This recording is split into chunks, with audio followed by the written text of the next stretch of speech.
Bitcoin as a currency on the internet, peer-to-peer, managed by the participants in it, is the perfect libertarian solution to the money enigma.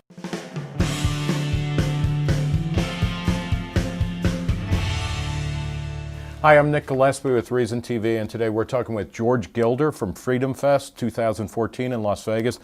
George Gilder is the author most recently of Knowledge and Power. He is lately passionate about Bitcoin, so we're going to find out what's turning him on about this cryptocurrency. George, thanks for talking to us. Great to be here.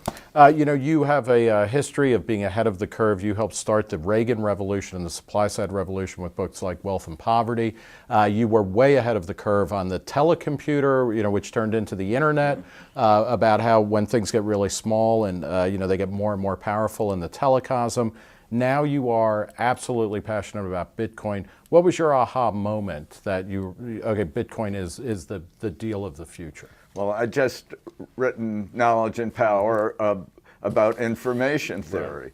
And I figured that Shannon's information theory was perfect instrument for creating a network that could efficiently transmit bits and bytes. Right. However, to have a civilization, you need more than just bits and bytes. You need contracts, you need transactions, you need provable facts, you need titles, you need notarizations, you need identities, you need all these other factors that really can't be accommodated very well on the internet. So you have to have banks and all these other outside channels to conduct transactions. You have this comedy of bogus contracts as you're supposed to sign as you proceed. Right. You click the button, you accept which nobody reads. Who the hell knows? The internet is full of junk. Right. And it pretends that a lot of its stuff is free, which of course is a lie. So it's full of lies. It's a hustle. It's a lot of the characteristics of the internet are the result of just having a pure Shannon information without higher... Shannon information. Shannon identifies information exclusively by its surprisal, unexpected bits. Right. That's how you measure information and bandwidth across the net. And Shannon's a great genius, and he created the perfect theory for the network layer.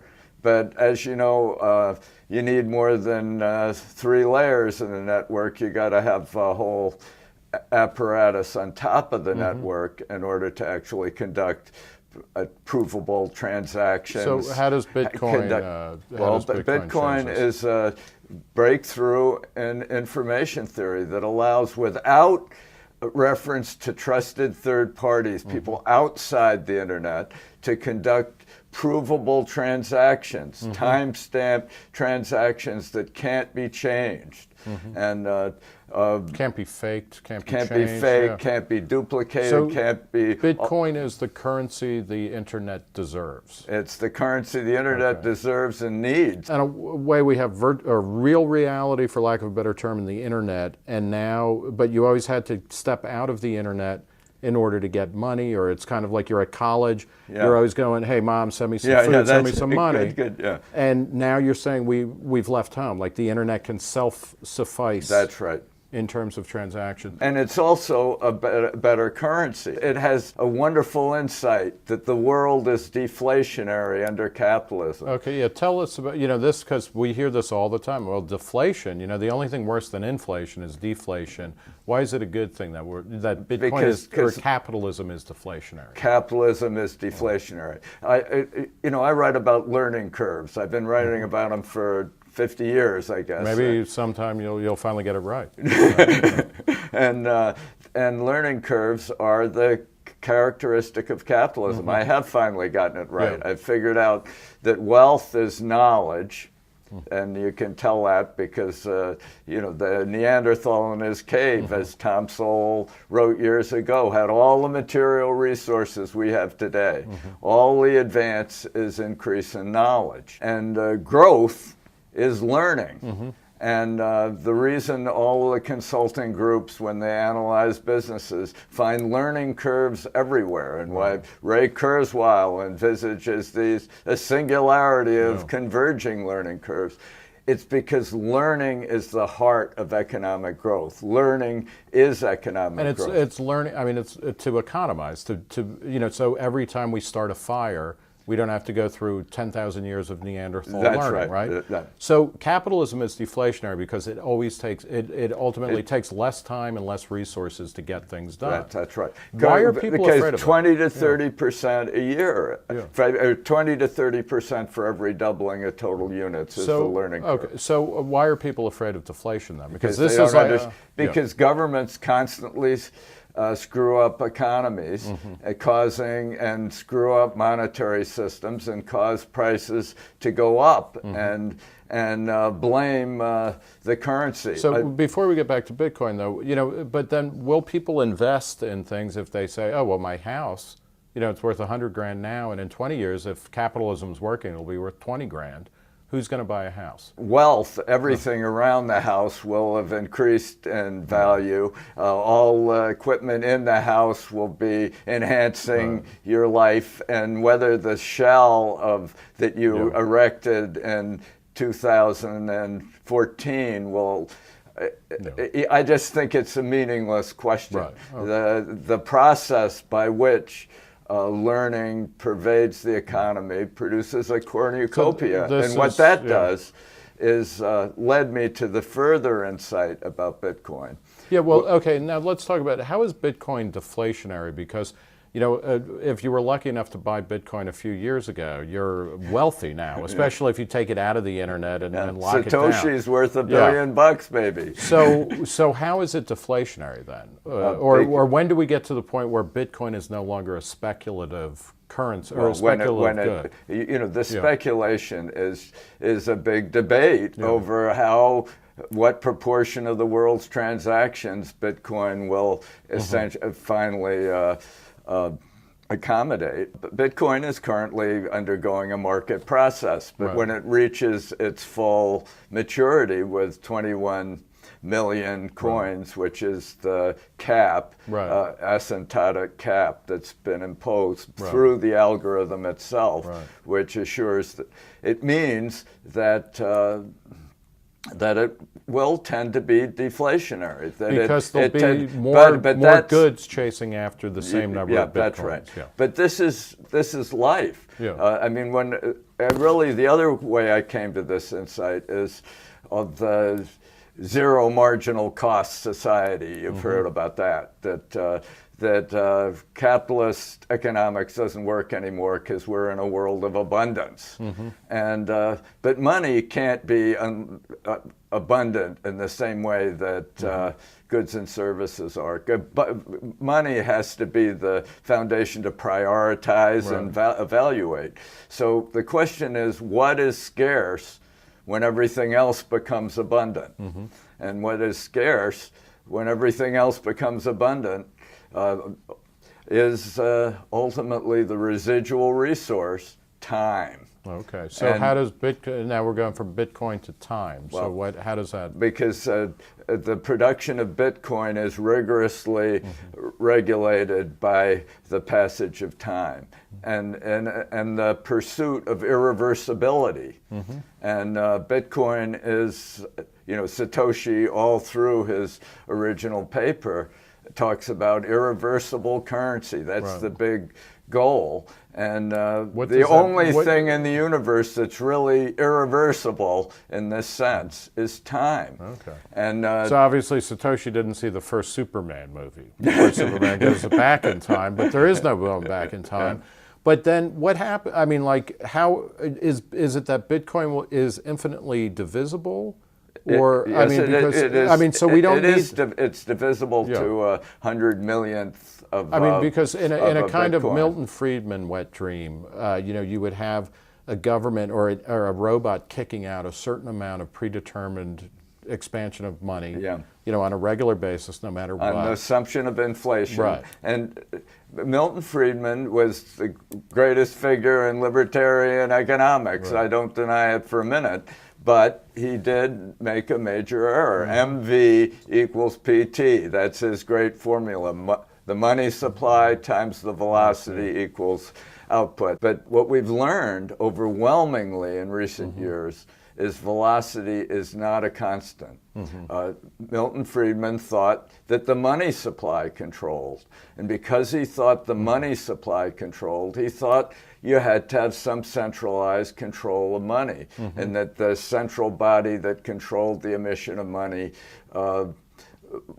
should be regulated to accommodate economic growth, which was and he was wrong in thinking that you need money, a growth in the money supply to have economic growth. Yes, and that money rules Yeah. rather than velocity. He thought velocity was a constant, and the money supply could be manipulated by governments to actually favor outcomes. And I think that velocity rules, and velocity means we can rule. That Bitcoin as currency on the internet, peer-to-peer, managed by the participants in it, is the perfect libertarian solution to the money enigma. You have been, a proselytizer for the idea that we've, continually, at least in 20th century terms, have gone from a totalitarian or a hierarchical society to a heterarchical That's society. right. So Bitcoin is kind of like A one of hierarchy. the Hierarchical it's the money. ultimate. Let me ask you this though, because there's the question of there's the real world, or what we'll call the real world, and the internet up here. Bitcoin's operating up here. People are trading all around the world. We've already seen cases where the government goes in and shuts things down and takes Bitcoin. And why? Are we just deluding ourselves that we're in our little happy space up here? And the minute any government wants to, they're going to come in and the guys with guns, guns, may not fire in cyberspace, but they don't have to. So is this all just kind of a fantasy, a cloud cuckoo land? I think that this is an infrastructure for the internet. The government can always come with guns and attack our human bodies and require us to report everything we do with our bitcoins and otherwise invade our lives and manipulate our futures and close down our horizons. But because Bitcoin is autonomous, because it's really peer-to-peer, it really is, and because it's distributed inexorably, and because it's global, it's going to, I think government will not choose to close it down. I think government will probably decide to say that we got to report on our tax returns and everything that goes on in Bitcoins. And moreover, the government will welcome the aspect of Bitcoin that every transaction is published. Right. That's the way it works. Yeah. And which is a fascinating misconception, I think, early on of Bitcoin, is that it was a great anonymous mechanism because you just gave it away and that was it. It wasn't traceable. Well, it's the reverse. It's actually that every transaction is known to everybody in the network. That's right. Except that they know it as a transaction. Right.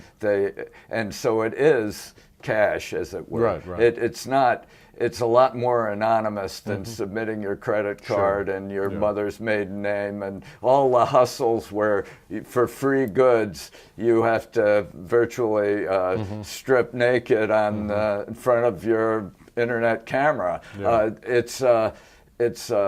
I apologize for that, and I'm not going to send that type of stuff to you anymore. Oh, all right. Okay. That's a big relief. So we're early on in kind of the regulatory attempts to regulate Bitcoin. What do you think of the early attempts by the IRS or the Treasury? I mean, it doesn't even matter. But on the one hand, is it money or is it a commodity that gets taxed? I mean, are these are not important questions to you in the long run? Well, I think that they made the right decision, that people who buy them as who are participating in the speculation about the ultimate success of Bitcoin do have capital gains, and it's just as well to have them. They can, if we're going to have a capital gains tax, Bitcoin profits Yeah. are suitably taxed through that system. So I don't think that's an outrage or an obstacle to the success of the system.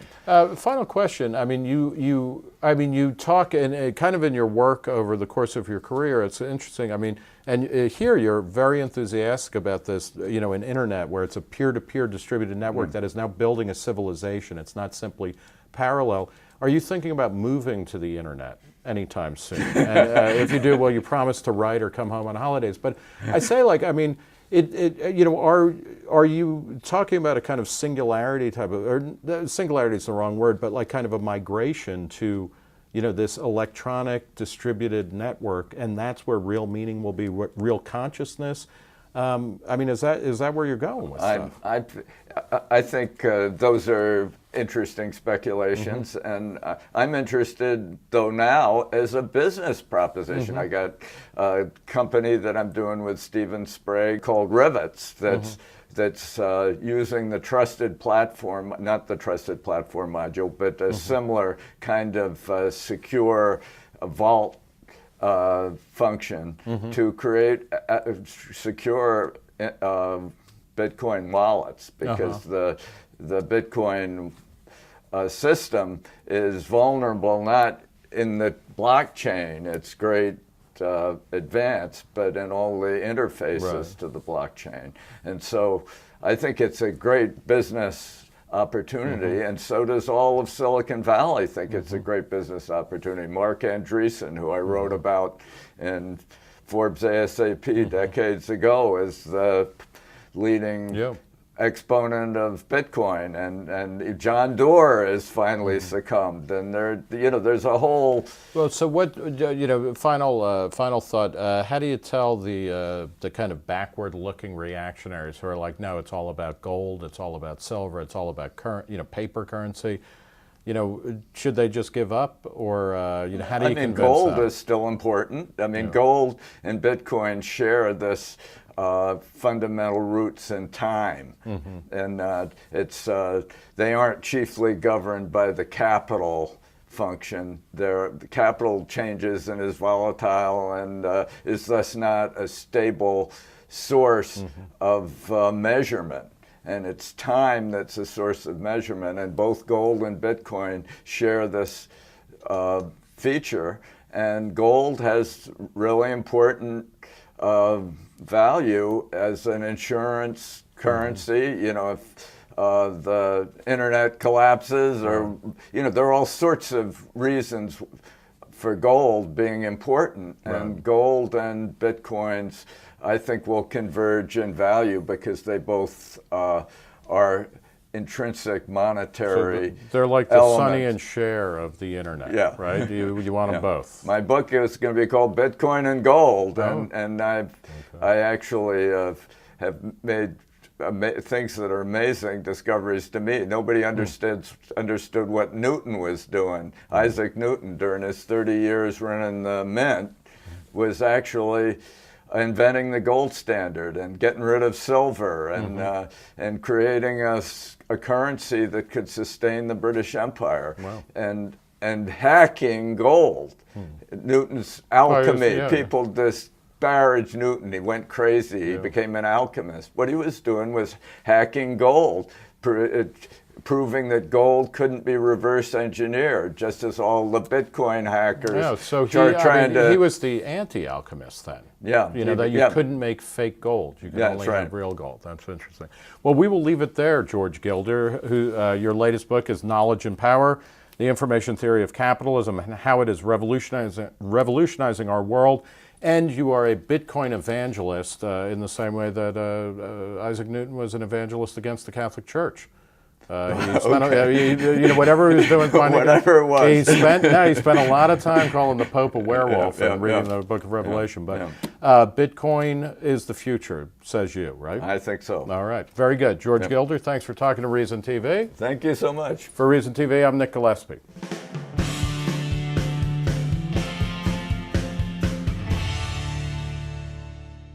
Bitcoin as a currency on the internet, peer-to-peer, managed by the participants in it, is the perfect libertarian solution to the money enigma.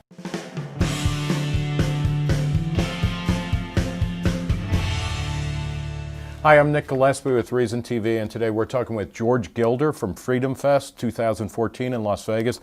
George Gilder is the author most recently of Knowledge and Power. He is lately passionate about Bitcoin, so we're going to find out what's turning him on about this cryptocurrency. George, thanks for talking to us. Great to be here.